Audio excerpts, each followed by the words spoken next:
Alrighty, so you can see from the Facebook. Right, I'm watching it from over here. And I see you on Zoom. Okay, so you need to pay attention to the comments on the Facebook page. Don't worry about the Zoom. I got you. I got the comments. I just have to turn off the volume over here. I got it. Okay, so you need to pay attention to the comments. See? And it's delayed. Don't worry about the Zoom. I got you. And it's delayed. Turn the volume Right. on your computer. I got it. All right, so we're going to start now. Good evening, everybody, and welcome to the Trans Experience with myself, Davone, First Lady of Pretty Tomboys, and everything in between. I'm not even going to go into my titles because today it's not about me. It is about Jevon and us discussing the trans experience. So I know everything about Jevon. He's a personal brother of mine. I'm going to allow him to introduce himself. Well, thank you, Davon. I appreciate this. And this is an important meeting to talk about the trans experience. So, my name is Jevon Martin, and I am the founder and CEO, executive director of Princess Janae Place, which is a housing referral organization for the LGBT community with emphasis on the trans community. And this is the adults from the ages of 24 to 62, because that is the most marginalized community that we miss with the housing for those that are not HIV positive, right? So we found that in our community, homelessness is an issue. So I took it upon myself to house the community. We also have mental health, recreational uh, therapists. We also have access to referrals to financial literacy training. We do a lot. Whatever you need in the community, we find a way to make it happen for you. Why did you start this? I know the backstory, but I want you to tell the backstory and why did you start this? So I started Princess Janae Place in honor of Princess Janae. She was my gay mother in the community, in the street. She was the one who named me Jevon after her and Jennifer. I used to do drag back in the day.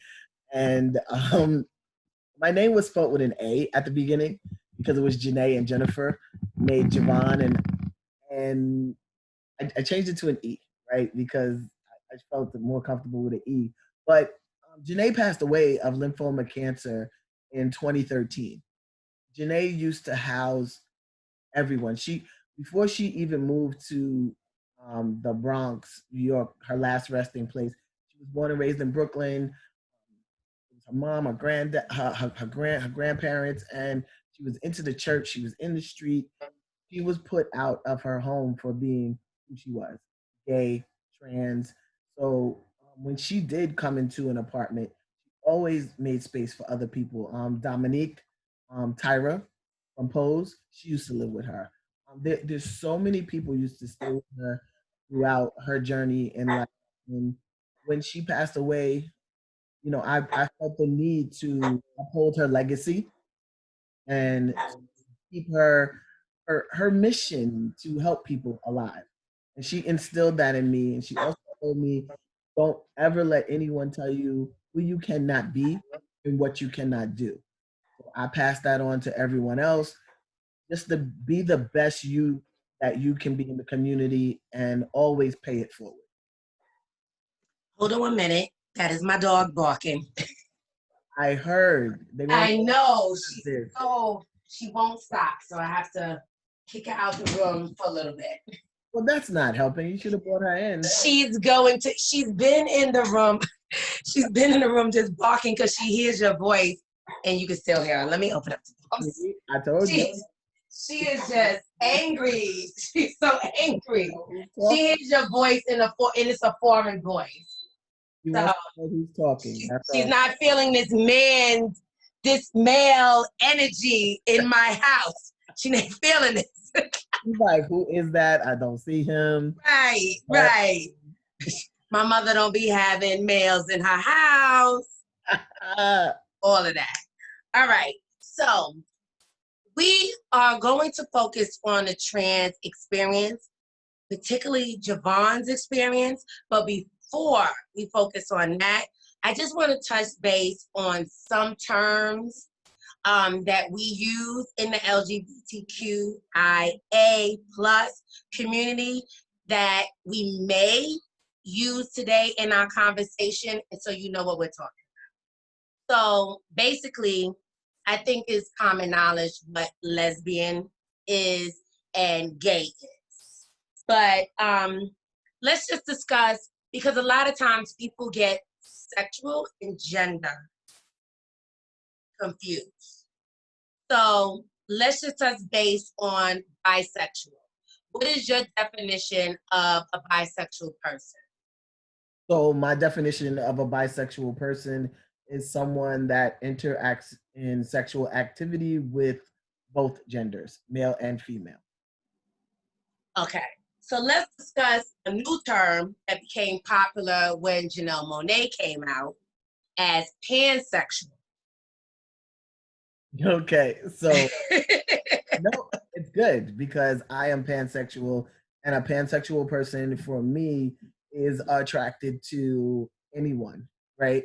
Um, Male, female, cisgender, male, female, trans, male, female, non-binary, gender non-conforming, and I'm a true believer of treat me how I want to be treated. I'll treat you how you want to be treated. Love me, don't hurt me. So as long as I'm receiving the love, I'm good with whoever you are. Doesn't matter. I've dated trans men, trans women, men, cis women. So yeah. So let's get into, because you touched base on that, cisgender. I consider myself cisgender. Let's touch base on that definition. Okay. Cisgender. What is your definition of cisgender? Cisgender is someone that identifies with the gender that they were born with at birth. So if you were born as female and you live your life as female, you are cisgender. And vice versa. If you were born a male and you live your life as a male, you are cisgender. So to just clarify that, you can be lesbian or male gay and still be a cisgender woman or cisgender male. Right. You just need that to be clear. Right. That you can be both. Yes, that is true.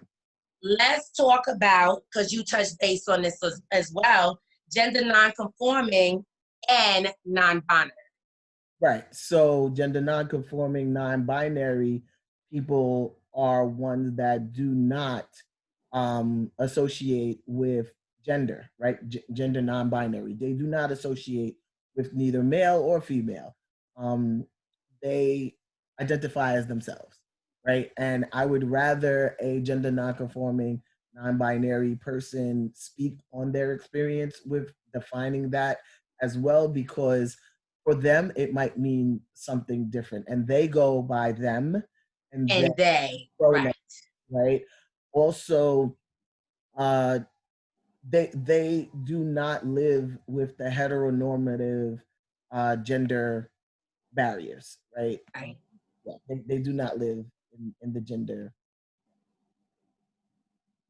Okay, so now before we touch base on transgender and get into that deeply, let's discuss briefly about intersex and then transgender.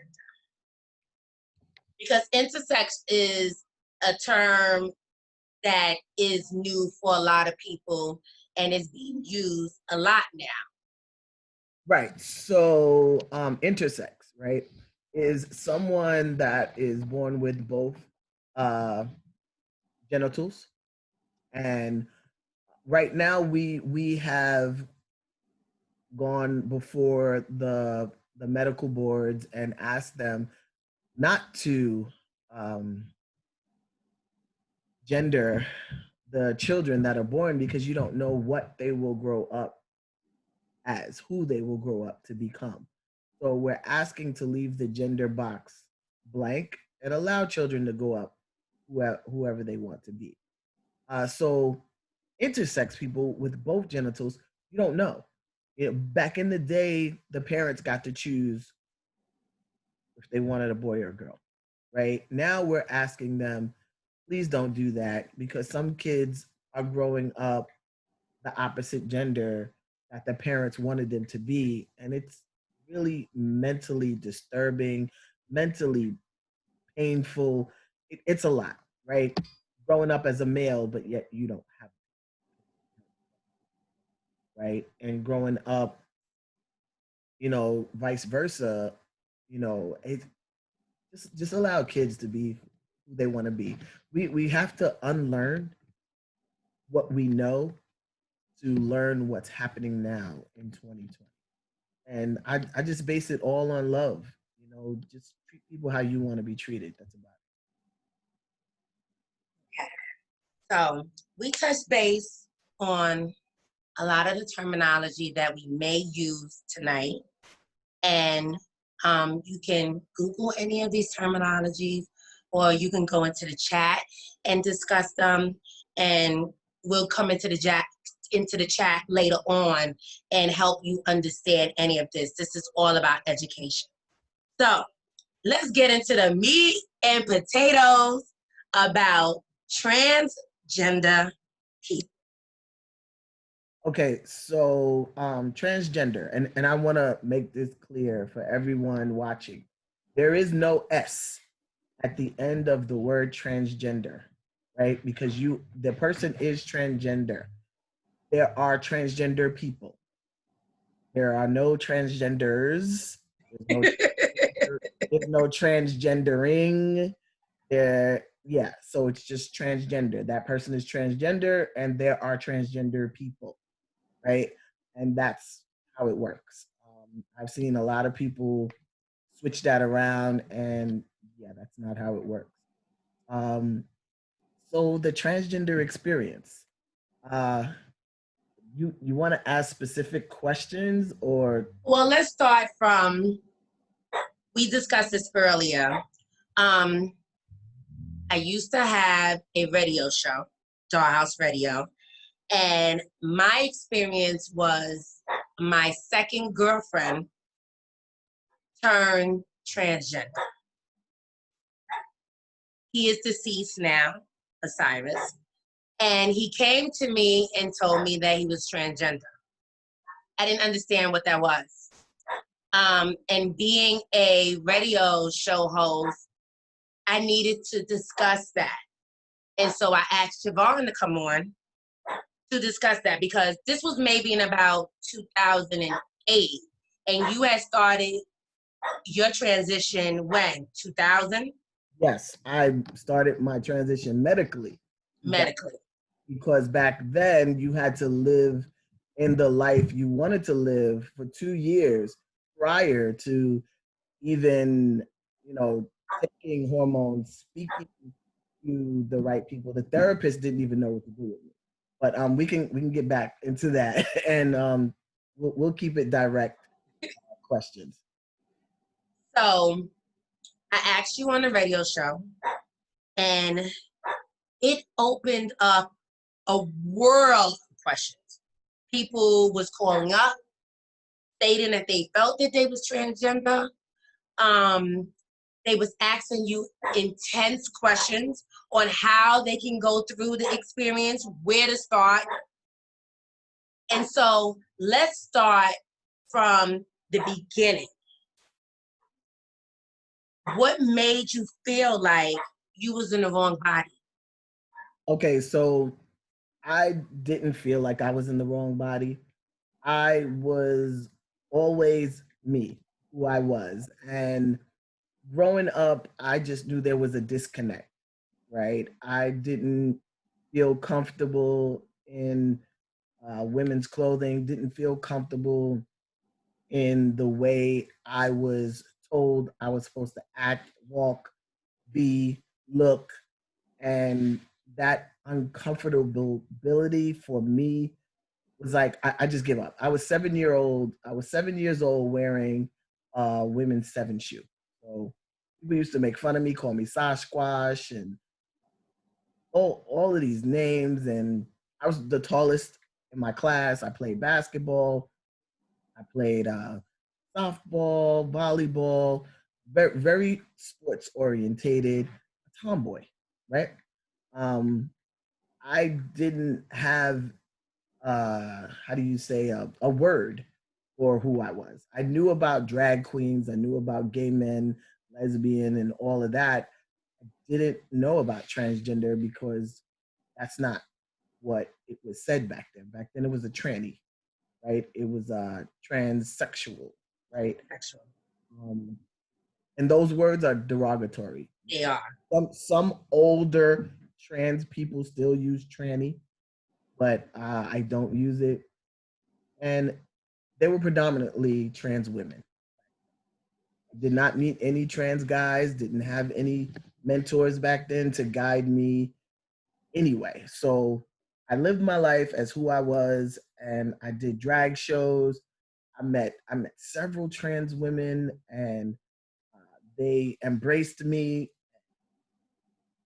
Out of the blue, I met someone that said, "Hey, is this something that you want to do?" And I was like, "Yeah, like I really want to do this." I lived my life as a full woman, have a daughter, um, who's here by the way, and I I I didn't have a problem with being a woman. It's just that I knew that something was different. What that was, I did not know.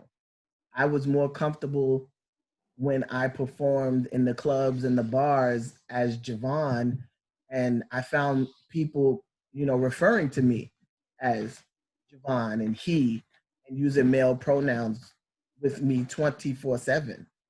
So it was comfortable for me. So I just embraced it and stayed, Jevon. It was better for me. It was safety for me to be the guy that I was rather than not. So you made the decision within yourself, and what was your next step? Because I know what the steps are now, but the steps back then wasn't the same. Right. So back then, 2 years prior to taking any type of medical enhancements, testosterone, surgeries. So back then it was very difficult. Right now, you have to be in uh, therapy with mental health therapists, but not as long, not the 2 years. But you just have to show them that you are living the life that you want to live in. Once the therapist feels comfortable with your life, where you're not a threat to yourself or anyone else, then if this is the route you want to go and you can medically transition, you do not have to take hormones, you do not have to have any type of surgeries. You are who you say you are, however you show up. So if you come tomorrow to the therapist and say, "Hey, I have lived long enough in this body as a female and I am not comfortable.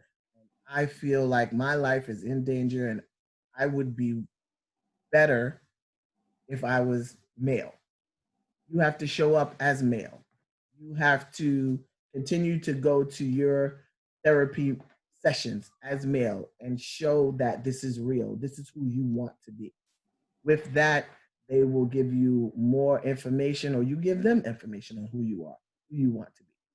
And you go from there. You can get your letter, change your documentation. You need a letter stating who you are, how long you've been in transition, and you can change your ID. We have ID NYC here in New York for those that live here in New York. You can change your driver's license, non-driver's ID, also your social security with your number. It'll be linked or not, depending on how you want to do it. whether you also have felony cases or misdemeanors, court hearings, or however. It depends on your life, and it's based on you, right? So I changed everything. But Davon, you ask specific questions so that No. way I can answer them. Okay. So, so we got into changing the markers. You changed the identity. The next step is top surgery normally, Well, or taking T. it depends on the Depends person. on the person. Okay. Not everyone opts for top or bottom surgery or any surgery or hormones, right? It's your preference whether or not you want to take hormones, whether or not you want to have a hysterectomy, whether or not you want to have bottom surgery, top surgery. That is your preference as an individual. I know several trans men that have not had any surgeries, any testosterone, nothing. And they are who they say they are. So I'm gonna go on a little let me see how I say this. So some women have a high level of testosterone Yes. already in their system. And they have hair, right? And mustache. I know several women that have mustache. I know several women. Right? So let's just say they shaved their mustache. Let's just say that they shaved this area. Do know that it will grow back thicker. They said it's a myth. It's not a myth. I have the I have never shaved my top lip, and this is what I have. Next to nothing. Once I started shaving my top lip, it started to grow in, right? But I don't shave it that often. All of this other stuff I've been shaving for years, and it grows in, right? So that myth, I debunked it. You shave, it grows back. So my daughter, and I can tell her story. I've told it before, plus she's told it. Our family, the women in our family have hair, right? Patches of hair underneath here, and we've always had hair. So for me, I've had a lot of testosterone in my system already. So when I did take my first T shot, it made my voice deepen, and I got more hair all over. And Davon has followed my journey, so she can also attest to that. But I also did lose some hair, right? Right, because they say that tea makes you lose some hair up in the top. Is that true? Well, it that also depends on your family, your genes, right? Some guys have a head full of hair at 50. My father's hair started receding, and then he had that George Jefferson circle, right? Ah. I'm praying I don't get that George Jefferson circle. I'm praying I get, follow my brothers on my mom's side, because they all have a head full of hair. So I'm praying on that, but it's, a little corner going on there. But I have a mole there, so I think that has something to do with it. So let me ask you a question, because I was told that when you take tea, your hair makeup comes from the next male person in your life. So if your father has a full beard, you tend to grow a full beard as well. That's not necessarily true. Okay. Right? So sometimes it skips a generation. Sometimes it all depends on your genes. Like you have to look at your grandfather, great grandfather on both sides, right? And I've looked at everyone on my mom's side, and my brothers and I, we pretty much have the same going on here. Same hair texture. I do not have the same hair texture as my dad. Never knew anyone from my dad's family, so too much like biological side. But Oh, I yeah. all right. So we talked about taking tea. We talked about going to the therapist. We talked about changing your gender marker on your documentations, hysterectomies, and top surgery. Okay, hysterectomy and top surgery. Well, I had my hysterectomy in, I want to say, '04, I believe.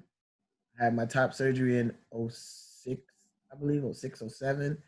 And back then, it was different, right? You had to have two notes, two doctors' notes. You had to have one from your primary care doctor, and you had to have one from the mental health therapist.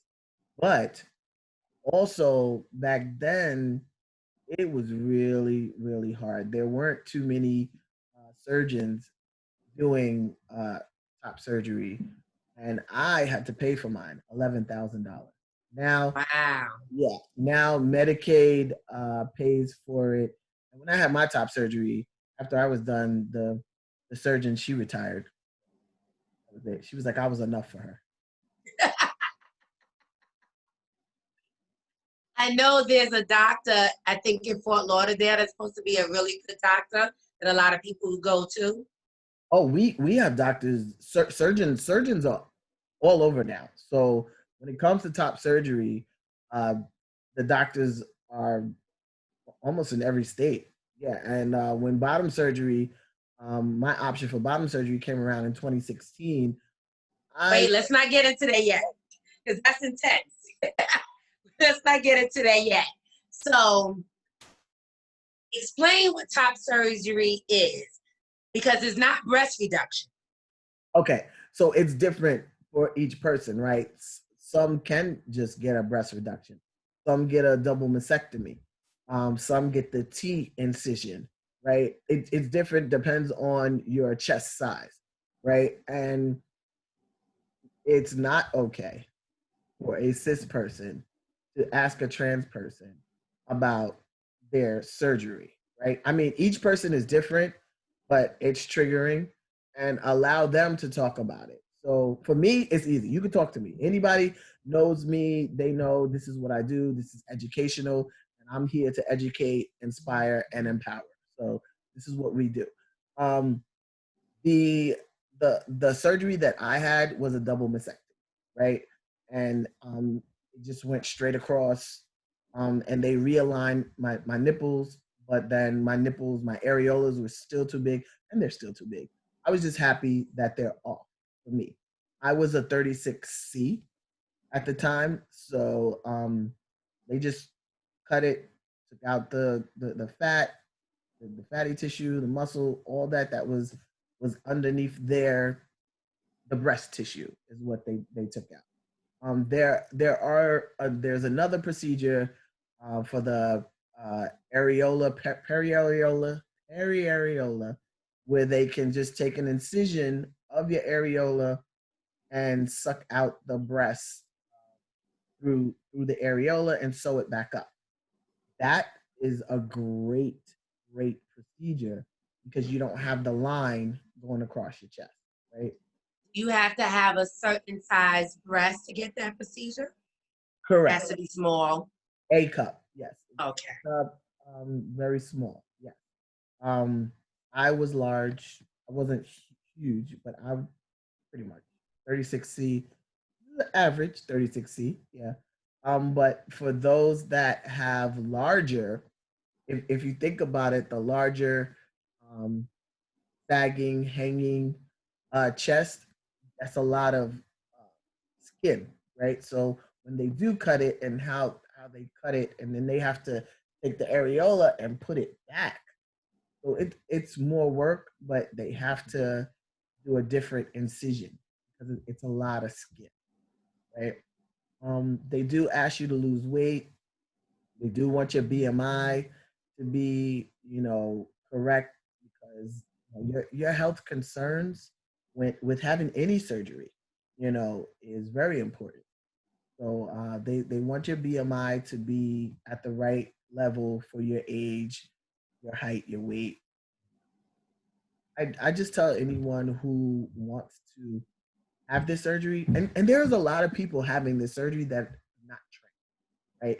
You don't have to be trans to have top there are a lot of women that have top surgery because they're chest heavy, right? And that's the reduction. There's also cisgender men that have this surgery, and it's called gynecomastia, right? Because their chest is very large and fatty, and it grows, right? So Male boobs. man boobs, right? Man Yes. boobs, right? So this surgery has been around for many years, right? So just safely, get it done for yourself, not for no one else, but for you. So let's get into the bottom surgery Okay. because I watched. Now, my ex Cyrus also had the bottom surgery. He went to California to get it done, correct? Yes, he did, and And that was one of the top doctors or first doctors. yes, yes, excellent, excellent job. Um, yeah, unfortunately, he's no longer with us, but um, excellent, excellent procedure. I was there to help him. I followed through. I was actually there to help him from the beginning of his transition. From day one, introduced him to the medical clinic to start his procedure and his journey. So I also used to give him his shots too as well. Really? So I watched you. You was very transparent on Facebook. I prayed for you when times that you had complications and you went back to the hospital numerous times. So let's discuss the whole surgery because a lot of people are curious about that. Most trans men don't get bottom surgery. Um, Very few, not all, not all, not all. because But would you the say a lot of them don't? so I want to say those that I know because I don't Okay, know change, right? But the ones right, I do know have opted not to have, right? And that's okay too. So right. you have to keep in mind you are not your genitalia, You're not. okay? And what you have between your legs does not define who you are. It does not define your gender at all. Right. So those guys that choose to opt for bottom surgery, we have groups. We have Facebook groups for that. We started out with Yahoo groups, and we have been following and tracking surgeons, trans guys, procedures, different techniques, and yeah, I started in 2016, and back then my insurance paid for the initial procedure. But after the initial procedure, they were like, no, we're not paying for this because they changed they changed from Blue Cross to Blue Shield, and then I had Aetna. Aetna was like, no, we're not paying for this. I don't know And it sucks. what you thought was gonna happen, but we're not paying for this. So I had to jump through hoops up and down, in and out to find a way for them to continue this surgery. So they said, we will pay for complications to the surgery, but we will not pay for the actual surgery. So I was supposed to have 3 procedures, and it ended up being 9. I've been in the hospital 9 times, and I'm still not right, and still waiting. And each time something major happened. I just so happen to be susceptible to getting urinary tract infection. Never knew that until I had bottom surgery. Every time I had a procedure, never fails, urinary tract infection. Um, I at the second stage, my leg opened Well, up. let's start to the first stage. Okay. Let's start because you're skipping all over the place. First stage, first operation. What does it consist of? Well, it's different for everyone because Okay. not Let's talk about your experience. right. Not everyone opts for the same procedure that I had, right? So I had first time I had uh vaginectomy, right? Which was the closure of vagina, right?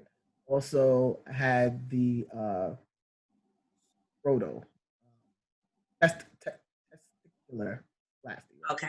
Where they made the testicles, right? They took the fat. Now, when they closed the vagina, what happened? How did you urinate?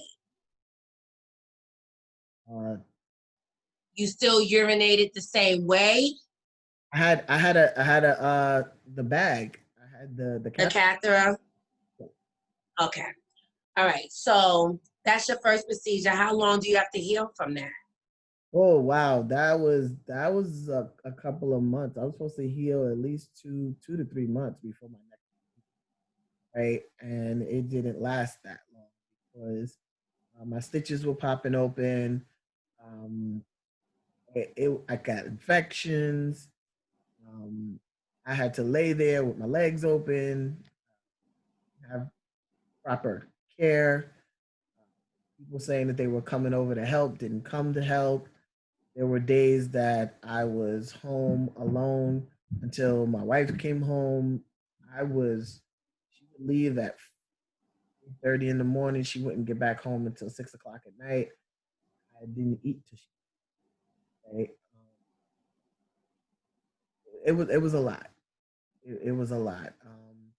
I basically learned, who's in my corner, who's not in my corner, who's there for a reason, a season, and you know how they say that. And yeah, it was really really stressful. I had to do it again. So I you would think had all those about it hard. what you say? I said if I had to do it again, I'd think about it hard. You think about it, you wouldn't do it again? No, I said I would think about it. You would think about it. There's different procedures now, right? And when I started, there weren't the options that they have now. So you healed and you went to step 2. What was the second procedure? So the second procedure for me was supposed to be the grafting of the shaft, the penis, but we couldn't because. So the second procedure for me was realigning the area where I had to urinate. So the urethra, we had to keep constructing the urethra. So they had to harvest the urethra in my leg. So they took the lining from the inside and they harvested on my leg. And they left it open. So I had like this incision in my leg on the top part of my thigh that was this long, and it was like a square. So it was like this all the way down here, and they packed it. They packed it with yellow gauze, and they allowed it to heal. And then once it healed, that's what they were going to use as my urethra. So when now we're on stage 3, right after it healed, they took it and they cut from my thigh. I chose my thigh rather than my arm. I could have chosen my arm or I could have chosen this under here of my back. But I chose my thigh. When they cut it, my thighs were so thick and meaty that it was literally this thick. So you're telling everybody now that when they harvest the skin from your thigh, the shaft was the size of like a soda can. Correct. A can of soda. So Okay. so let's say this is my thigh, right? The incision was here, going here, and they packed it with gauze, right? So I had kind of like a hole. So I had like a hole in here. They packed it and they packed it, right? And then when they cut it, they cut from underneath and they cut from around here. And then they took the top part off. They took this off and then they rolled it, right? And when they rolled it, that's the part that they had the packed was supposed to be the area that I'm supposed to urinate from. But it didn't happen that way because it didn't heal properly. And so then they had to graft more skin. So they took skin from the inside of my thigh and they put it on the bottom of the shaft. So it was still that hole, but now they got another piece of skin and it was on the bottom of the shaft. And it stayed on my leg. And then after a while, I want to say another 2 to 3 months.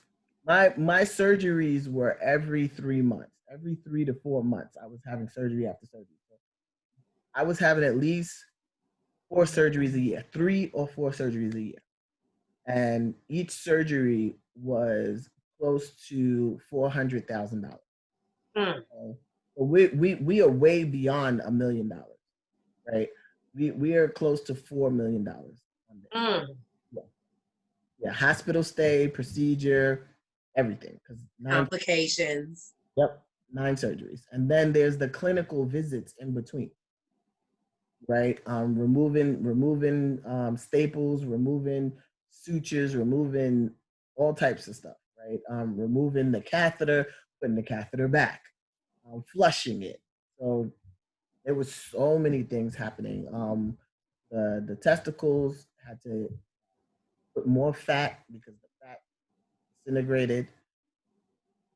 Yeah, it was a lot. It was a lot. And then my leg opened up, like literally just tore open. Mm.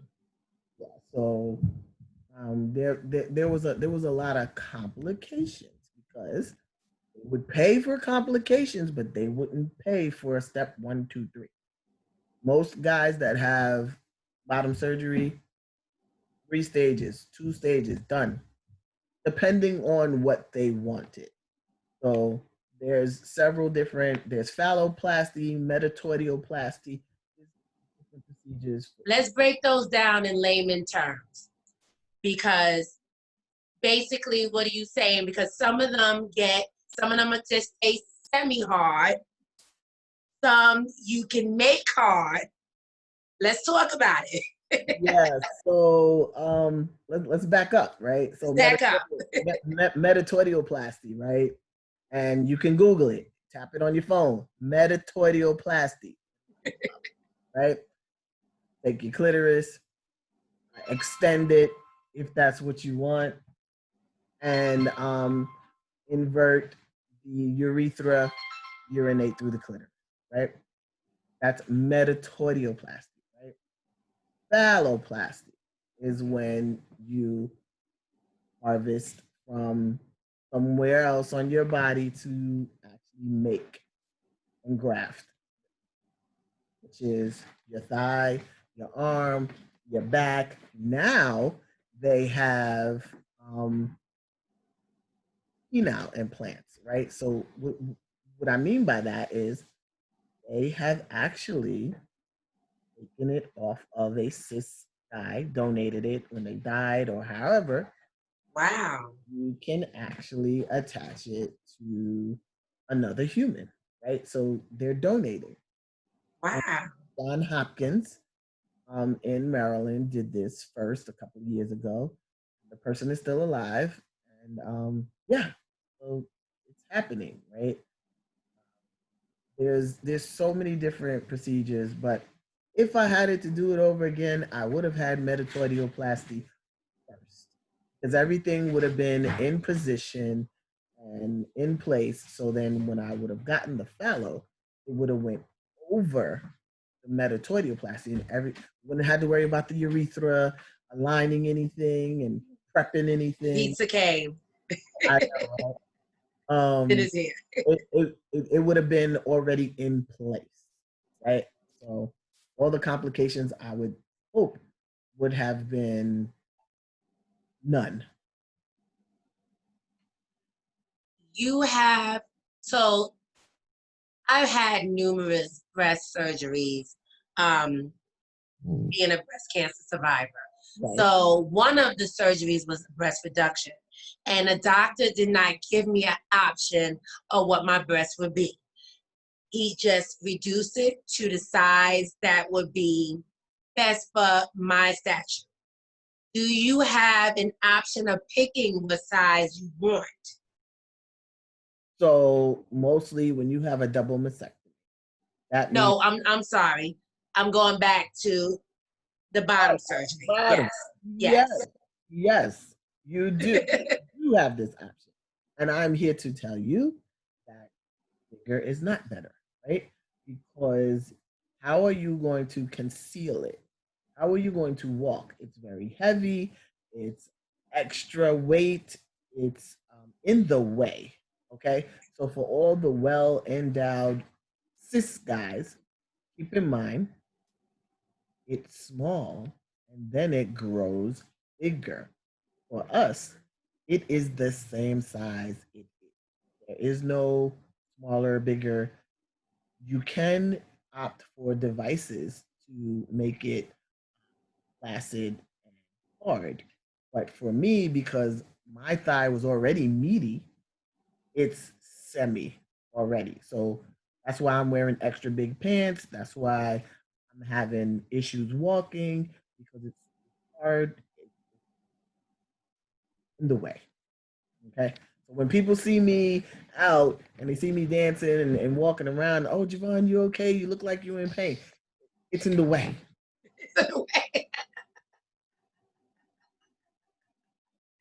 So big is not always better. No, it's No. not. Not at all. All right. That's good to know. Now, we have some questions. Well, is there any questions that you have for me or something that you want to address that we didn't address before I go into the questions that the group had? No, I'm open to answer all questions. I don't have any questions for you, Davon. You have followed my journey, been supportive, been here more than anyone I know. You have watched my journey, been a part of it, accepted me, even when you had the dollhouse, and I was like, look, I know I'm not, female, and but I want to go. Say you still family. Right? I want to go to the dollhouse, right? We were in Fire Island. We would go to Fire Island. You was like, Jevon, let me call them and make sure that they okay. But I'm okay and I'm not going. But you're gonna be up there with them. You call Steph and G and like Javon's on the way. They were like, sure. I ended up going out there cooking. I was the chef. Everybody was like, yeah, Jevon, you fine. We had a great time. I always accepted you, and you know that I have best friends that are trans, close friends that are trans. You're somebody that I consider a very close friend. It's nothing. I just want to see everybody happy. So if this is where you are, this is your true self, live yourself authentic. Ashe, Ashe, we have been family for so long, and I thank you for that. Like we've been there, right? And these conversations is needed, and I appreciate They you for are. having these conversations and making space to have these conversations. And you did it previously, and we've saved lives by having these conversations, and this is what it's all about. You know, we just want the community to be respectful and mindful for every letter in our community. We're very diverse. And when it comes down to genders, we just need everybody to be sensitive to a person's pronoun. And if you don't know a person's pronoun, just call them by their name. That Yes, is the safest thing to do. correct. All right, so let's get into questions because we had some really great questions from the group. Oh, my question here. And it was one last question that came in that I loved. And it said, But I want to tell you before you start. You see, I told you to go up. Now look, Oh Fine. no, she's been calm, right? She sees us talking. Bella is so spoiled. She's 13 years old and Like, she's my oh, spoiled baby. yeah. See? She's okay with hearing your voice as long as she's on my lap. And she can see me now. I don't think she's looking at you. Oh, She's cuddled in here. She's trying to take a girl. nap. Her mommy's pet now. She ain't worried about you. She ain't worried about you. All right. So one of the questions was, what is one of the biggest misconceptions about the trans community? One of the biggest misconceptions about the trans community is that we are sexual predators, and we are not. So there's a big mess about the bathroom bill, right? And that, oh, they don't want to have trans people in their bathrooms and this, that, and the third. Use the bathroom that you were born with, your genitals, blah, blah, blah, blah, blah. So, in other words, you're telling me that you want me to go to the women's room. I ain't got no problem with it, but But they gonna run out when they see you walk in. I'm so sure that a lot of these guys, cis men, and their wives are gonna have problems with me going into the ladies' room, right? So, problem number one solved. Transgender people go to the restroom to wait for it, use the toilet, and check themselves in the mirror. That's what we all should go to the bathroom for, not to be sexual predators.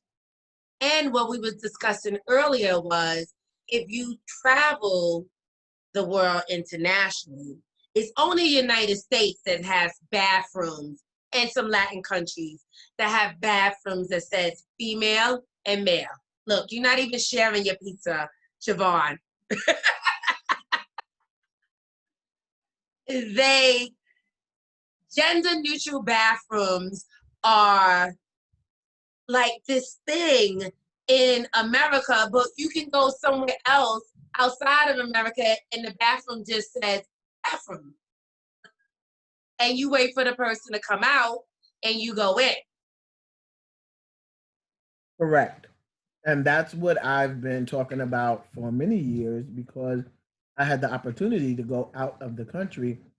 And when I came back, I was like, wait, why is this ban for the bathroom for trans people when in other countries they don't have it like this?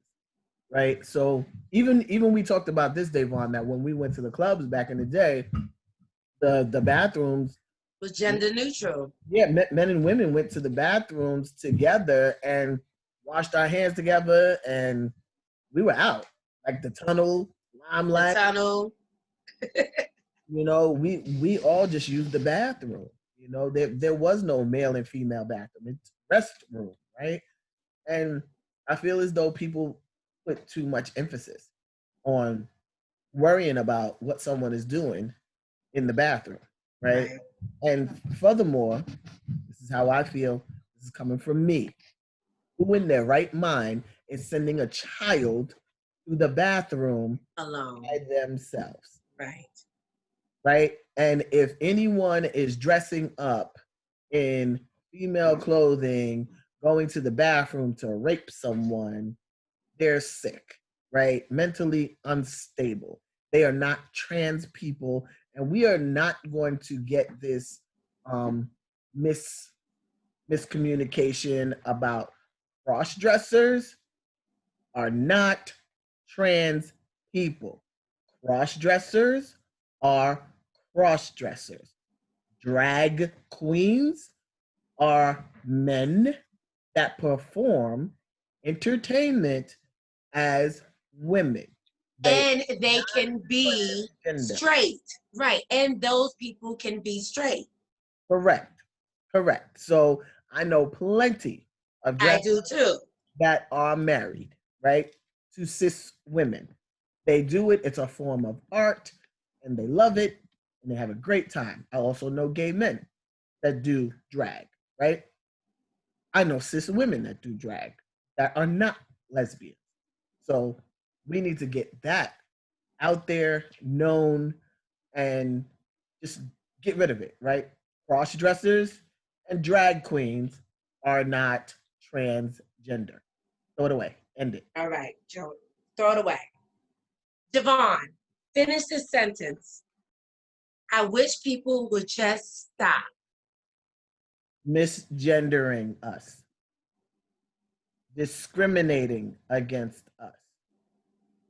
Killing us. You said a whole mouthful with that one. Did your family and friends accept your transition? Is my family and friends accept my transition? That's a whole word. So they accept me as Jevon. Some of them don't agree with who I've become as not who they knew.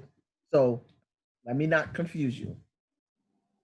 Some of them are not in agreement of me becoming who I am, but they love me for me, Jevon.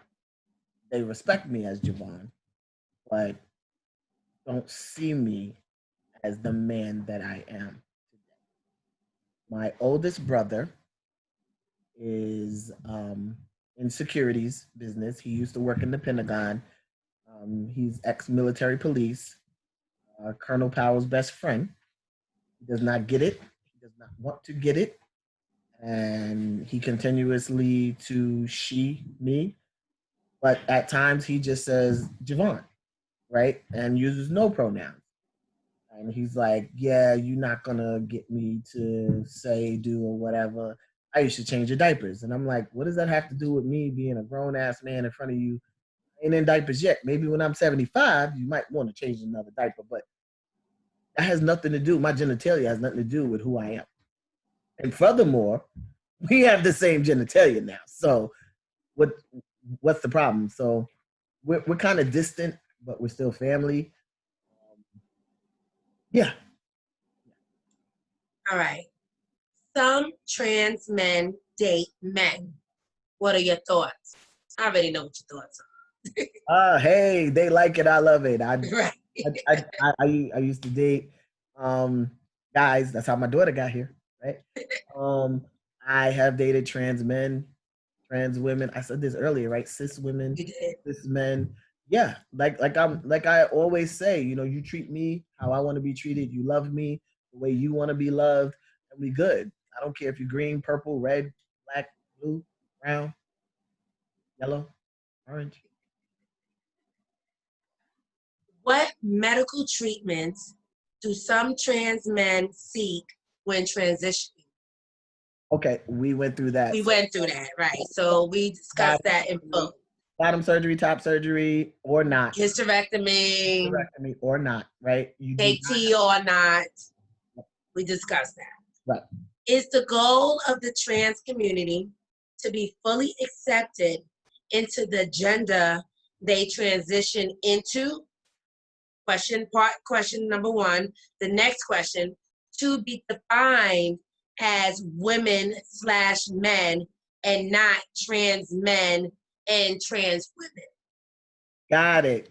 Got it. I so got that. Thank you for that. So it depends on the individual, right? Because um, people transition to be either the next gender, no gender. So it's up to those that want to identify as trans once they've started or not. So for me, I transitioned into Jevon, right? I only told certain people that I transitioned, right? Because it's nobody's business, right? But if you've known me prior, you've been following, you know, wow, that used to be he, wow, right? But for those that are just meeting me, I don't have to tell you who I used to be, you know, because a lot of people when I go to the lesbian clubs, they're like, why is this guy here? You know, I don't have to disclose. Even to the new clubs that are out when I go for pride and birthday parties and stuff, Missy B's parties, right? Her security team, they know me. They've known me for years. But if there's a new guy and he's like, you got to come in with a woman, and And I'm like, no, I don't. And oh, well, you're not getting up in here, right? And I'm like, but you don't know me. I don't care. I was told no men allowed if they're not coming with a woman. And I'm like, but you didn't ask me. You don't know me. I don't even have to pay to get in here. Like, well, you gonna have to wait. So then I text Missy. Missy comes out. She's like, Jay, what's happening? And I'm like, talk to this guy, right? So I transitioned to be Jevon, to be comfortable in my own skin, to be who I am. I did not transition to be a trans man. I am here to educate, empower, and inspire the community to be whoever they want to be and be the best person they can be, to pay it forward and to live in their truth, whatever that is, safely, right? So I am out as a Black trans man for educational purposes, for just visibility on the fact that we are here, because the erasure of trans men is real, right? Because the first thing people think of when you say transgender is a trans woman. They don't even think about trans guys. Like their mentality is, you know, oh, trans women. Like the whole article, the post with Halle Berry. First thing people were thinking was that Halle Berry was playing a trans woman. She's supposed to play a trans guy. Trans man. Right. So with that part, you have to unlearn what you know, right? And we have to unpack that. Why is it that we always think that when they say transgender, it's trans woman, right? When you hear the word transgender, it might be a trans man, non-binary, gender non-conforming, because we're under that umbrella. So I'm definitely charging you all to open up your minds and just be more mindful and open to the fact that when they say transgender, they could be talking about a trans guy. You know, open up your mind. I have a question for you. And it's a personal question because you can't answer this for the transgender community. This is a personal question for you. When do you feel comfortable to disclose? Or when did you or did you have to disclose to your wife? Okay, so we met.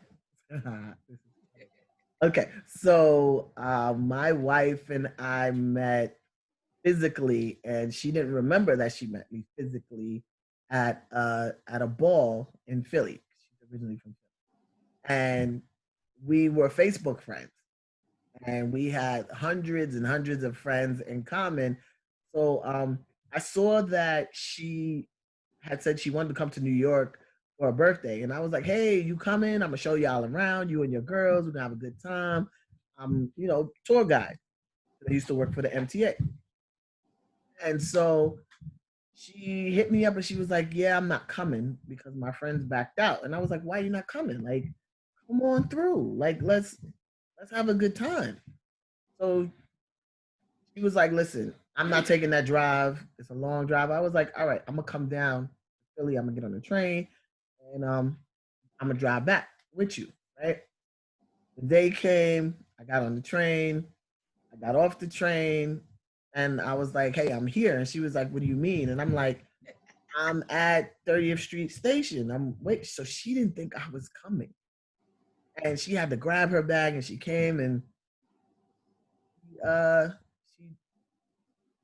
she she came over to the city, and I gave her my room, and she was fine. I went to work and took her to the club. She got to meet people and stuff. But so right before that happened, I had to back up. I want to say the week prior to that, she inboxed me and she was like, "Hey, are you a trans man?" I was like, "Yes, I thought you knew." And all I saw was, "Oh my God!" Like he laid on the O's, the M's, and the G's going in my inbox, and Christine is a mess. Yeah, I was laughing so hard because all this time we were talking, and I thought she knew, right? But she had no idea, especially being in the ballroom scene, and I thought she knew. She never knew. It was hilarious, but she came. She got to meet everybody. She got to meet Patrice and a couple of my other kids and Missy and everybody. I showed her a great time. Took her to Escuelita, and then she went back home. She came back a week and a half later for my birthday. We're both Gemini. She's a May Gemini and I'm a June Gemini. So the four of us kind of get along, but we don't, right? and Yeah, because y'all got a lot of people inside of y'all. yeah, but she found out, I guess on social media, like she wasn't sure, so she asked me. Now, as far as disclosing, most of the people that I've dated already knew from the community, from the ballroom scene, from seeing me at events and on panel discussions, in books. I've been in two books, Christopher Street Stories, and also Trans New York now is a new book that's out. So bless you. Thank you. And I'm like I said before, I'm here to educate and empower and inspire the community. Bless you, Davone. And I just feel as though anyone that is transgender should disclose when it's safe and they are comfortable to do so, right? And I'm going to repeat that. A trans person should disclose when they are safe and comfortable to disclose. It's not about you, it's about our safety. And no one is tricking anyone. Trust and believe. Majority of trans people are not in this to be playing any games. We are in this for survival, to live our lives so that me, don't end up dead, right? Because I know I've tried many times, uncomfortable with the way my life was going. And I'm here for a reason, right? There's a higher power. There's something that I need to complete to do, and that is to help, right? I'm a natural born helper, so I'm here to just let you all know that it's not your say. So don't think people are being conniving and sneaky and trying to, you know, get their hooks in you. I've heard all this stuff, right? Safety first, comfortability, and safety. I'm not gonna tell you that I'm trans in front of you and your boys because I don't know your boys. Right. I don't know what their views are on the LGBTQ community, right? I'm not trying to fight these people, right? Because Or get killed. that, that's what it boils down to. You know, it's I'm uneducated on this, so now I'm gonna become violent because it's not my norm. It's not what I know. It's So foreign to me. you're different. It's disgusting. I don't want no parts of it. I'm gonna kill you. Right? So majority of trans women, and I don't like to speak for them, but because I've been with them, heard their stories, and I've just seen it today. One of my trans sisters posted this, her inbox from her app that she's in. These guys are saying, "Hey, I've never dated a trans woman. I would like to try it. Does it make me gay?" What? You're not gay if you date a trans person. You're not. Woman. You're gay if you want to be gay, right? That's how you identify, right? Right. But just because you date a trans person does not make you gay, right? Do you consider that relationship to be titled queer? It's up to how that person identifies, right? They might not. My wife is heterosexual this year. I don't know. That's her identity. She dated women before, but right now she's heterosexual. That's what she says. I'm pansexual, right? So I can't tell her how to identify. I can't tell her she's queer. It's up to her to say that she's queer. We'll tell you any day, heterosexual, right? But yet her girlfriend is Janet Jackson, and you can't tell her no different. But Christina loves Janet Jackson. I know, I know, and I had got us tickets to go, but And it Miss got Rona, canceled. Miss Rona came and said, not today. Oh, such a good husband. And she's never been to a concert like that. So, but we got our T-shirts though. But getting back on the topic, it's about our safety, right? And it's about us not ending up dead. It's about us being able to live another day to be productive in the community, right? So that Shay Shay had a question. Let me see if I can go into it and get that.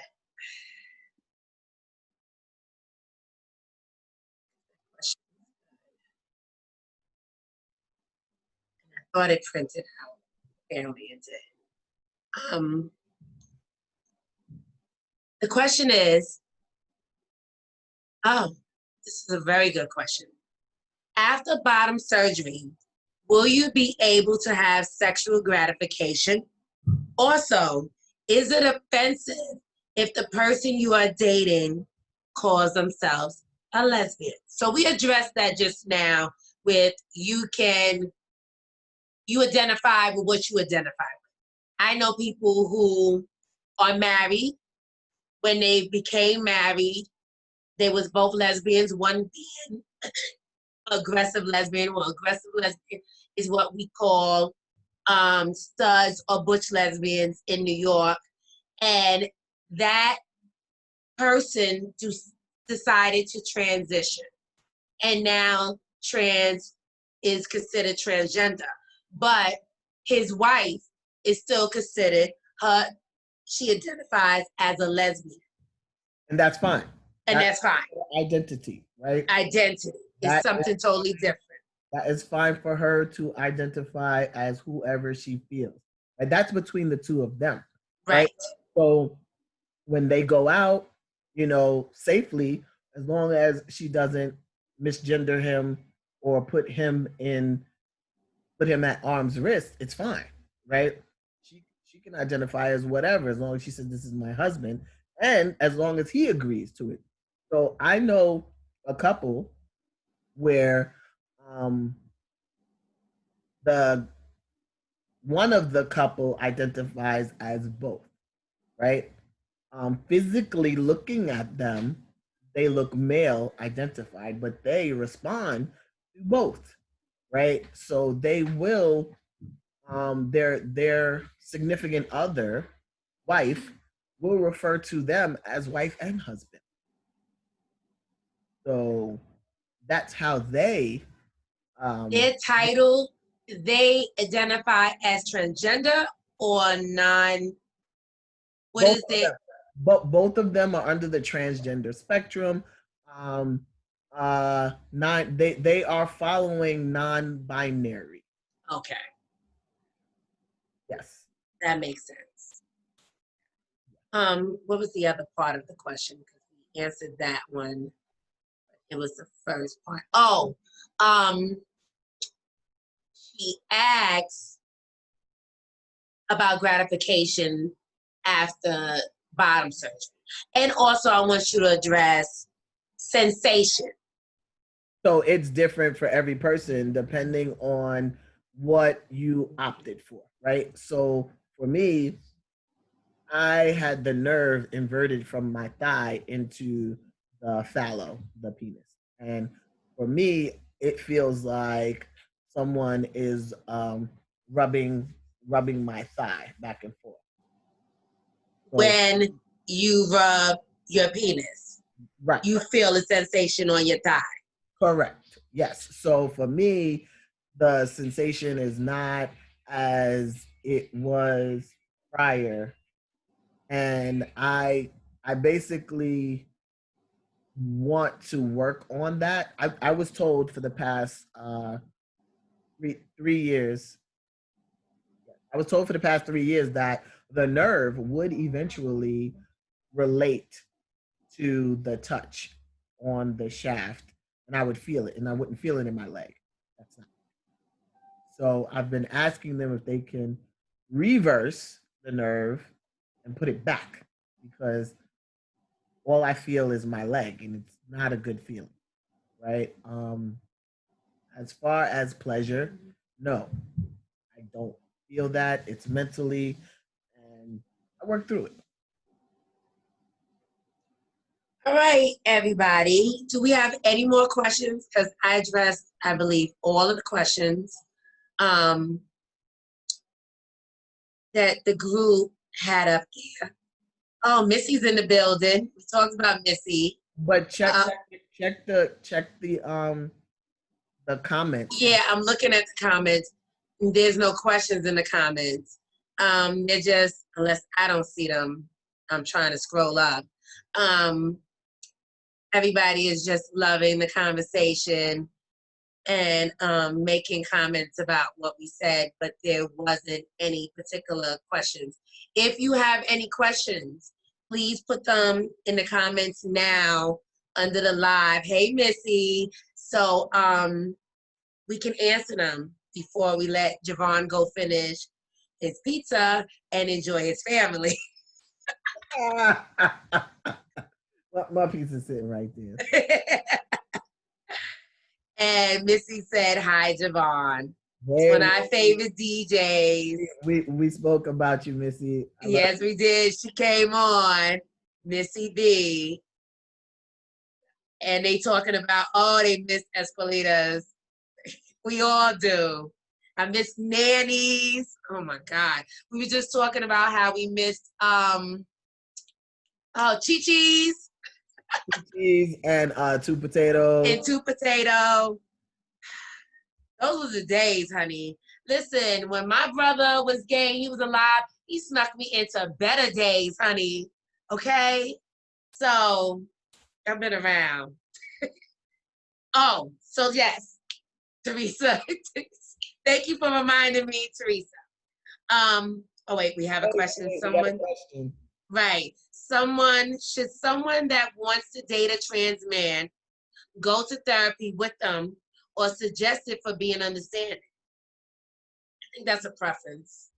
Yes, so that is your personal preference, and the therapist will opt for the trans person to have their own therapy. So if you want to take therapy as well, like a couples therapy, then that is on you. So I'm going to share with you what I have told several other people that are in transition and also in a relationship. When you're going through your transition, this is your journey, right? It's not about your partner. So your partner does not get to say what they want for your body. They don't own your body, right? You have to live with your body for the rest of your life, not your partner, right? So I tell them you're in transition. You don't know who you are going to be. So don't fault your partner for not ending up liking who you end up being. Rephrase that. Take it back. You do not know who you will become once you start your transition. You don't know. There's no way you can say, oh, yeah, I know where I'm going. It's my journey. You don't know. You don't know. Right. And it's not fair for you to put your partner through your journey. And what I mean by that is you're going to go through a lot of different things, emotions, mentally, physically. It's your journey, right? So they might not be there with you. Don't get mad at them because they're not, saying your name fast enough, your pronouns fast enough, or your family's not doing what you want them to do. You need to understand. as a trans person, you have been in your body, unliking who you are for so many years, however many years that is. Maybe it be a long time, a short time, but these people that have been around you have been saying your name, your gender for the same amount of time, right? You have to give them time to adjust. What I mean by that is work with them. Don't, oh, I'm out of here. You can't get this right. Ah, ah, ah. No. And I'm not saying it should take a year, but people, if you're around the same person every day, and then they start to transition, the people that you're around every day, they don't see your transition because they're around you every day. So, especially if you're in a relationship. So I ended up having to leave the relationship that I was in when I started my journey because the woman I was with, she didn't want to be with a man at the time. Now she's living happily with a man, right? So um, that's a whole nother story, right? But at the time, she didn't want to be with him, right? She was a lesbian, steadfast, don't want to be with a dude. If I wanted to be with a dude, X, Y, Z, A, B, C, right? I had to go on my journey because it was about me. And we are still the best of friends to this day, but it's about you. And you have to do this safely for yourself. And don't be upset when your partner doesn't, follow through. They're not still attracted to you because your body changes. That was one of the things that my ex had a problem with. She was like, "Oh, you smell different. Like strong, strong smell. Like it's different, right? You sound different.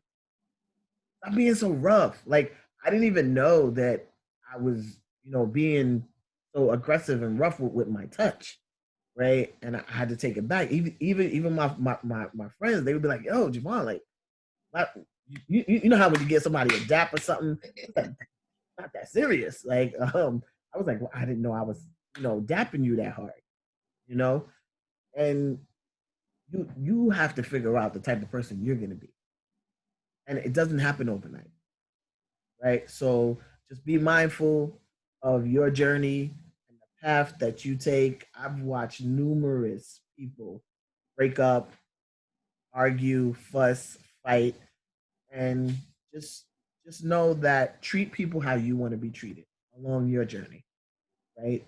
I got a question for you Yeah. that I just thought about.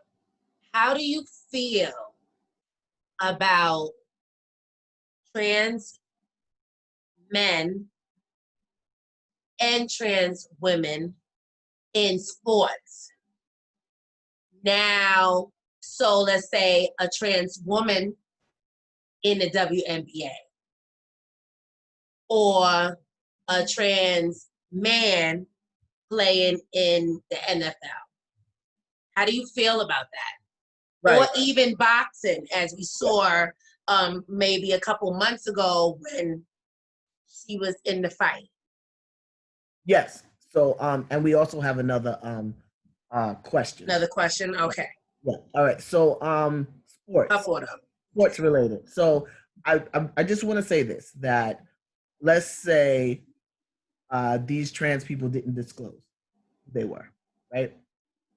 And they were passable and they played these sports. Is it okay then? And I say this because there have been trans people playing sports for years. Nobody's known. They just did not disclose. It just so happens that the younger kids are coming forth, transitioning early on, right? Like Jazz Jennings. Let's talk about Jazz. Right? Okay, Jazz. She started out young. She was a kid, beautiful, right? So if she wanted to play sports, if she wanted to play women's track, women's basketball, or softball or whatever, is it okay? She started young. She did. Right? I mean, my concern is,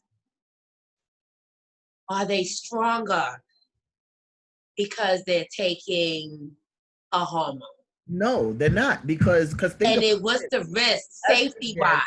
estrogen is blocking testosterone. But for trans women, it's not, right? But what about for trans men taking T?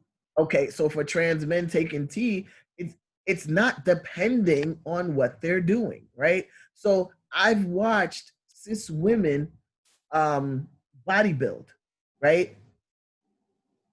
So what? Like I've watched trans women bodybuild. I've watched cis women box against trans women, and they whoop their behind. So I'm here to tell you, like, it depends on the person you're training, and it depends on how well you train. You know, it's running track. So they're saying that a trans woman Right. runs faster than a cis woman, but she's been on estrogen. Right. Something that we produce naturally. It doesn't have to do with that. It has to do with how you train. There's no, oh, she's really a guy and that's why she runs faster. No. But then again, let's talk about she's black. Black people run faster. Are we going to say that? Are we going to say that? I just said that, but are we going to say that? No, we're not. Okay? Just like all black people play basketball better. Are we saying that? We're not going to say that. Right? Only white people drive cars in the Indianapolis 500. Are we going to say that? No. We're not going to say that. Right? So these are things that if you train, you can do well. There is a trans guy that's a boxer, and he's doing great. He's short in his weight class. He's winning for his weight class. So you're telling me that a cis guy in the same weight class as him can't beat him? He can. It depends on how you train. Okay. I wanted to know your views on it. Your daughter just stepped in the building, Patrice.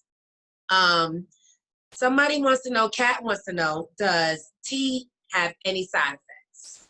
Yes. As with all medications, they have side effects, right? And you lose eyesight, liver, kidneys. They tell you don't drink alcohol, don't smoke, receding hairline. Yes. So there are side effects to all medications. But again, it depends on how you're taking it. Some people abuse medication, right? So some people take other people's medication, right? When I first started out, there was several guys coming to me, yo, can I buy a shot off of you? How do you know you take the same dosage I take? Right. How do you know that this is what you need? Like you might not need the same amount I got. So testosterone comes in 100 milligram, 200 milligrams, right? And they also come in pills and they come in gel, right? I started out years ago with gel, and it just so happens that some of the people that are HIV positive, they take some of the guys, they take the testosterone gel, right, to keep up their, their levels, right? And so that's how I started with the gel, and then I went to the pills, then I went to the shots, right? And I started on 100 milligrams, and I was taking 1 cc every 2 weeks. Did nothing for me, nothing at all. Did it for 3 months straight, nothing. Told the doctor, hey, there's no change. Let's up the dosage. 200 milligrams, 1 cc every other week, through the roof. Voice changed, hair started coming all over, stomach, eyes, butt, everywhere. I was like, no, I don't want no parts of this, right? So I stopped taking tea, right? And when I stopped taking tea, monthly came back, right? And I was like, yeah, I don't like this. Taking tea again. But I started taking a half cc every other week because when I first got on it, sex drive through the roof, through the roof, all day, every day. Crazy, right? Whoa, like I hear that. yeah, and it was bad. It was bad. any of you that I met way back in the day when I first started, I am so sorry. I apologize. I was not myself. I apologize. And I humbly, wholeheartedly, I mean that with everything. Does it naturally taper off after a while? You when you are experiencing something new for the first time and you have no idea how it's going to take effect on you, I had no idea. I was everywhere. Hit, keep it going. Hit, keep it going. And it was messing with me, right? Mentally, physically. I lost a lot of weight. I got very slim, chiseled, and it was a lot. It was a lot. And I know, and I know now what a lot of people say.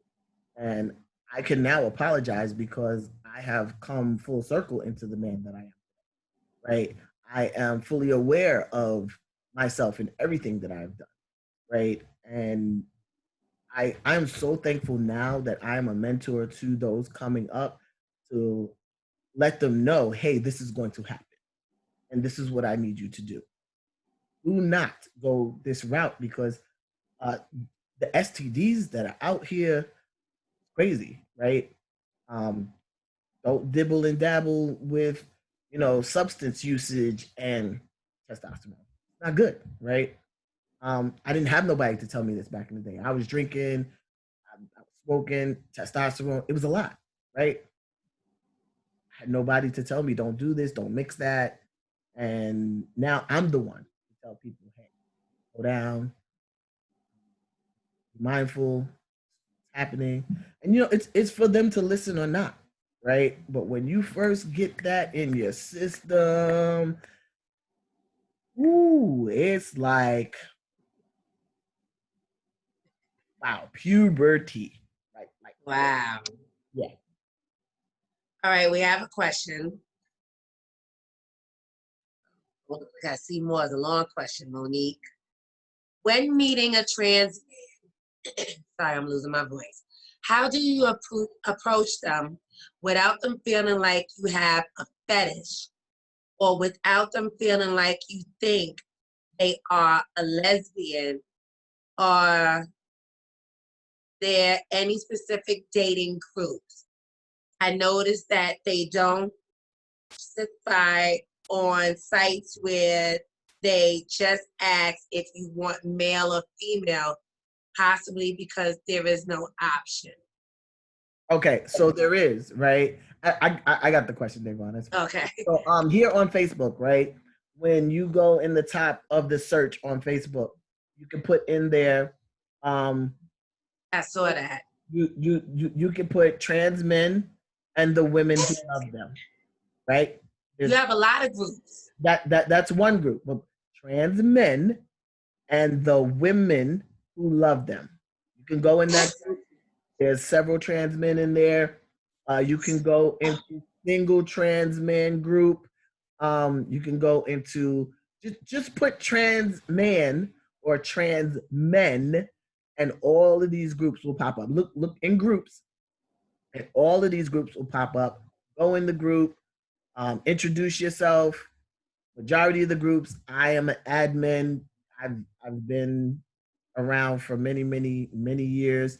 So people ask me to be an admin on groups so that I can filter and make sure there's no, incorrect disrespect going on. So we, like I said, I'm here to educate, empower, and inspire everyone. So we just we just do the best we can. So you can look up the groups. Facebook is great, great place to find groups. If you want a dating site, there's several apps. You can Google LGBTQ dating apps. I know there is a trans app. I'm not sure if it's still up. Translations. I'm not sure if it's still there, but it used to be. So Christian Mingle. I'm just joking, but I'm sure there's a lot of apps that are out that you can date and find someone for you. And as far as getting to know a trans guy, just say hi. My name is. Don't don't say I've never dated a trans guy and I would like to try. We are not a thing. We are not your science project, right?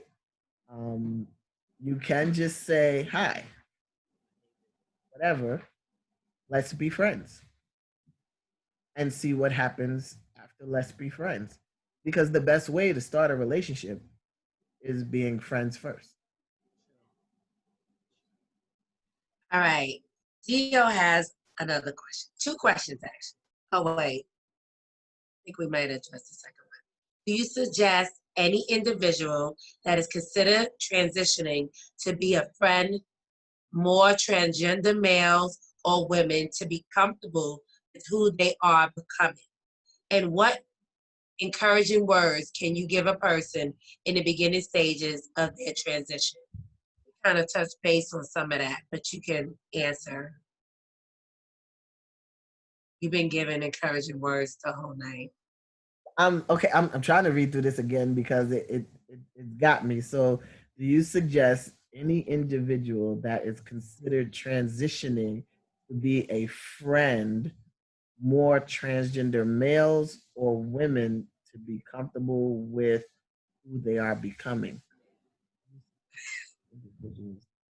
Um, do you suggest any individual that's considered transitioning and they are a friend of yours? More, oh, maybe, I don't know, you lost us, Gio, on this Wait, question. maybe Geo is asking me, do I know transgender men or do I know transgender women that are comfortable with who they are becoming? Like which one do I know more? Maybe that's what the question is. Did I get it right, Geo? Let me see, did she say something? Which one She do didn't I say know anything. more? Either it's the trans males or trans women that are more comfortable with who they're becoming. Oh, well, let's address that because that's a good question. All right, so I basically know both, and I have been here since 2000 on my own, and many people come to me with questions about transitioning, surgeries, and I just refer them to the clinics. And there's many options here in New York. We have CK Life, Callan Lord. There's a lot of options, right? There a lot of these hospitals now are affirming Montefiore, NYU, Mount Sinai. Um, all of the hospitals are very affirming now, and Callan Lord She said has. she was driving. That's why the question came out crazy. Okay, and then the last part is what encouraging words can I give to a person in the beginning stages of their transition? Is to trust the process, right? Don't try to transition overnight. That's not how it works. Don't just get one shot and say, "Hey, I'm a man," right? It doesn't work that way, right? Um, take your time because you have to keep in mind that you have been in the body that you have been in for that amount of years. Trust the process. Take your time. Come into yourself. Don't rush. Don't rush challenge, right? Don't rush, right? um, seriously, get to know who you are becoming. Um, talk to other guys. Stay with people you trust, right? You're not in this alone, and you should never feel alone. Continuous talk to your therapist, right? Your therapist should be your best friend, and if they are not, you have the wrong therapist. Um, always stay in contact with your doctor, your medical procedures, if that's the route that you take. Not everybody medically transitions. So just keep that in mind. And, and if you can't find anyone, I'm here. Pretty Tomboys is here. Devon is here. And Google is your best friend. Google's always the best friend. So we don't have any more questions. And I just want to thank you for being so transparent for this community, for always opening up your heart to everyone, and not just in the transgender community, but in the whole LGBTQIA plus community. As long as I've known you, Jevon, you have been a wonderful individual, someone that is easy to talk to, that is extremely knowledgeable, just an overall amazing person. And I just want to tell you, just continue being who you are. Your light shines so bright, and you're helping so many people, and you're making us all so Oh my God, Damon, stop it. Ah, thank you. Woo. Thank you. Thank you. I have always just wanted to be of service. And it's like I give and I give and I give. And sometimes I feel as though it's not received as positive. It's received. It is Um, received. I I I could be doing so many different things. Right? I have a grandson, daughter, and I feel as though I've given my life to the community so much that I could have just been living my life and going. I have a wife now. I made a promise to her that I would step away from the community and pay more attention to the family. And it seems as though when I quit the MTA and I started working on me, I kind of got more work and more business, more panels and more projects, right? But it's more so um, to educate the community as opposed to helping individuals. It's more so on a bigger platform now. So stay tuned. There are several projects coming up. Let's get into that project. I'm Yes, so excited about it. yes. I know Teresa's been like, oh my goodness, oh my goodness, oh my Finally, goodness, right? Finally. waiting for us to discuss So that. the major project, an Yes, announcement the other day was Teresa Thacker. yes. Those of Amazing you individual that that I know know her, for years. yes, I've known her for many years too. And mind you, Yes, up in nannies. yes, she didn't even know who I was. And she was like, I don't know you. And I was like, yeah, you do, but you know who I used to be, right? Right. And yeah, Did you do drag king shows and nannies yes, with yes, Nico? yes. So yeah, but even before that, we were at Temperamental Tuesdays and Opalite You and taking it back. yes. So I've been a part of that for many years, and a lot of people are like, oh, I don't remember. Yeah, yeah, it was different back then. Yeah, so I also used to do security for knowings, right? So people don't remember when Trey used to have the parties. I did security. Day parties was lit. Yes, yes, even Lisa S.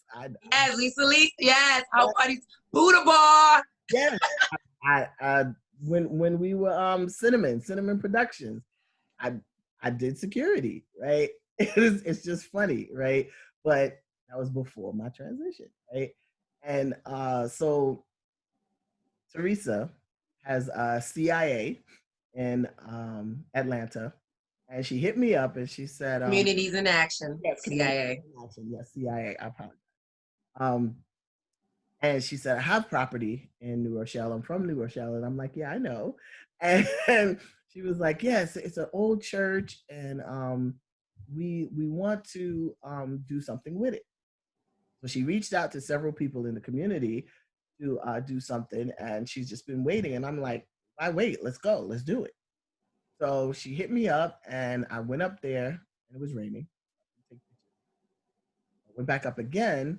just the other day, and I was able to take pictures and go live and make the announcement that New Rochelle will be having the first LGBT community center, because Teresa is allowing us to rebuild the property to make it an LGBT center, New Rochelle.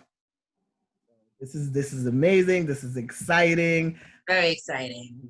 We are anticipating having a firming church space.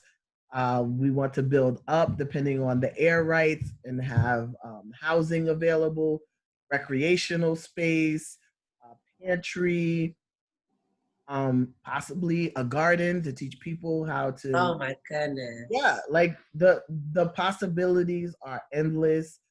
We just got let me see, Teresa. I'm gonna talk about it. So Teresa just got a text message from uh, the Pride, New Rochelle Pride, right? And so next week we're gonna have a call with them to see what they can do and how they can support fundraise to make this project go. Right? Yes. It's well overdue. We're giving back to the community. Let's bring love back into New Rochelle. It's there, but let's bring a home to it, right? Because there's no home for people to meet, to build, and to grow, right? Let's have a space where people can come into and share, recreational space, a space to learn how to play music, right? Let's bring the music back, right? Um, just an open space. Let's have an open space area as well. The possibilities are endless. We're gonna see how high we can build and how far back we can go. And Teresa, you got to get Sam that information. yes, we are on it. We want to bring the community into this. We're gonna talk to Habitat for Humanity. I know some people here in New York, and Teresa knows her people. We're gonna build. We're gonna reach out to Home Depot, Depot, and Lowe's. this is gonna be a community project. Everyone that knows somebody. First, let's fundraise. Right? We have a Give Butter um, link up. Yes, I posted the give butter in the group. Yep. Please give anything, 5, 10, 20, 30, 50, $100. We need Right. your help. Please donate. That's number one. Right. And the best part is, for those of you that don't want to click on any links, pay attention. Text Text. NRLGBTQ to the number 202-858-1233. Now I'm going to repeat that. And we're going to post it up in the group. Yes, NRLGBTQ to the phone number 202-858-1233, right? And that'll take you straight to the site, and you can join the team. You can make your own fundraising team, or you could join my team, or you could join Davon's team, or you could join Teresa's team, make your own team, and we can make this happen together, right? And if your job does construction work, if you know somebody that does, yes, we need everybody, all hands on deck. Construction, on deck. Accounting, yes, business. We got an architect. We can take another architect. We need everybody. Everybody, all hands on deck to make this happen. This is teamwork. This is for the community, by the community, right? And we want everyone to come on and make this happen.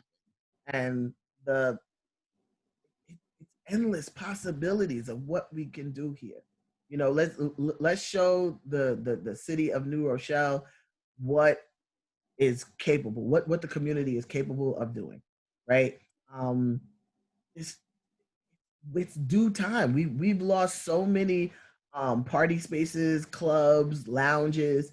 So let's have a home where we can go to and just sit and strategize.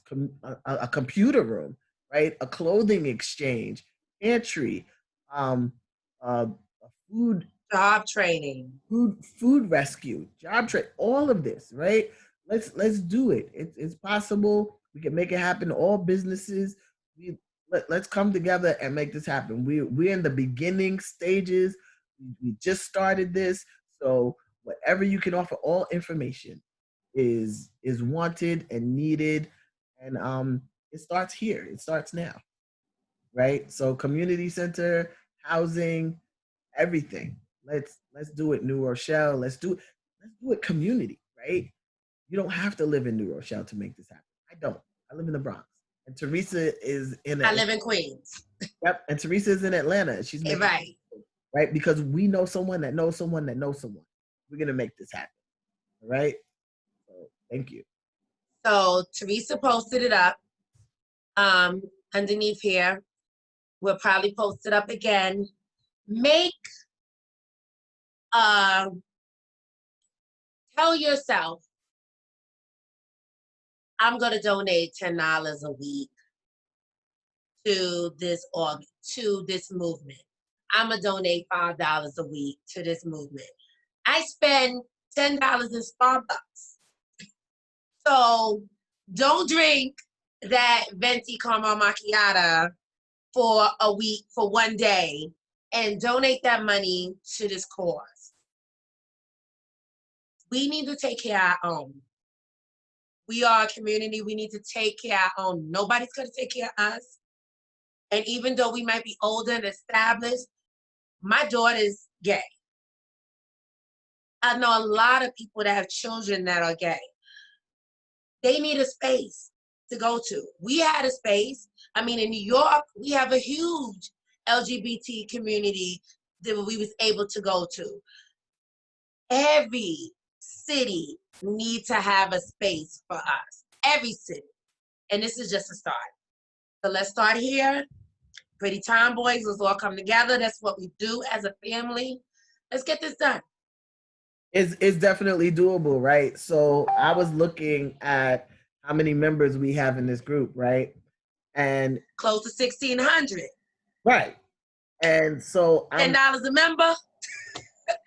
You already know where you already know. You already know where I'm going. You calculate that? Yes. Yes. So I'm like, it's possible to do this, right? It is. You know, that's $16,000 right there. And that's the start.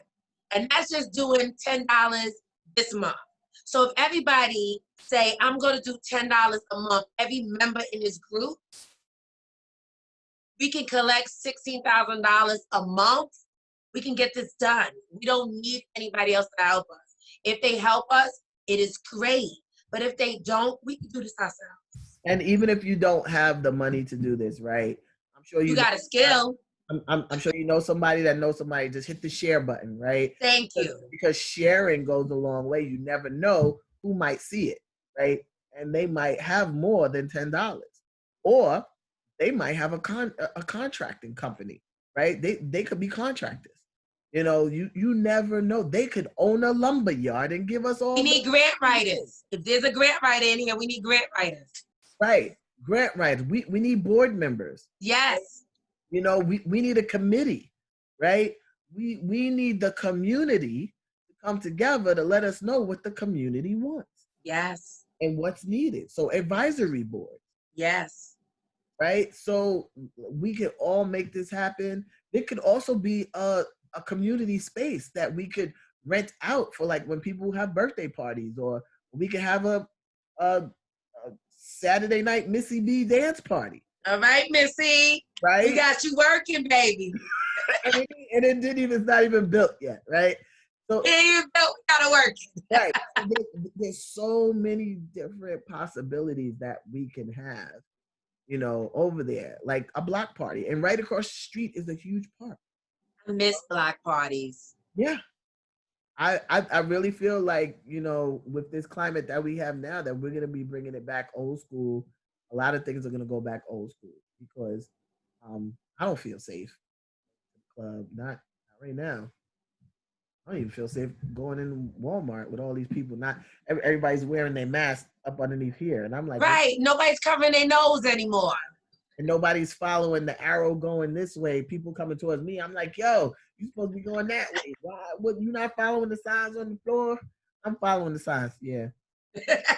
All right, y'all. So this was great.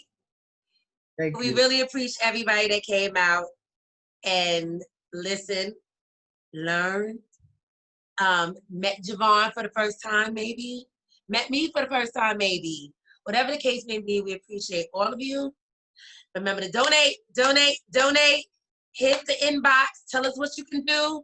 We're here. We love you. Yes, but can I add one more thing, Davone? Yes. So for those of you that are in New York, right? Um, I just so happen to be Mr. Trans New York USA 2020. Yes. Right. So if you do need cultural competency training, if you do your job or you gender sensitivity training, I'm available to do this, right? For a fee, right? But I also, work with universities, hospitals, um, doctors, clinics, realtors, landlords to tell them about the transgender experience and how to talk to transgender people, how to receive them, and just show love, because trans people are being discriminated against, murdered at alarming rates right now. So our lives matter, all Black people's lives matter, because I'm Black first, right? But we need you all to stand with us when we say Black trans lives matter. That does not mean that your life does not matter. It means that right now we are being murdered at alarming rates, and we need you to stand with us. And if you didn't know today that the Black Lives Matter movement was built on queer people's back, right? Check out and see who the leaders are. It was a trans woman who started BLM with queer people. Look it up. It's there. I know her. I was there rooting her on. So don't erase us. And everyone be safe and look out for the project in New Rochelle. I also have plenty other projects coming up. And you can go on my website, JevonMartin.com. You might see some pictures of you and I, and you get to see a little bit more of my work. Everyone stay safe, blessings, and thank you, Davone. I love you. I love you more. Peace.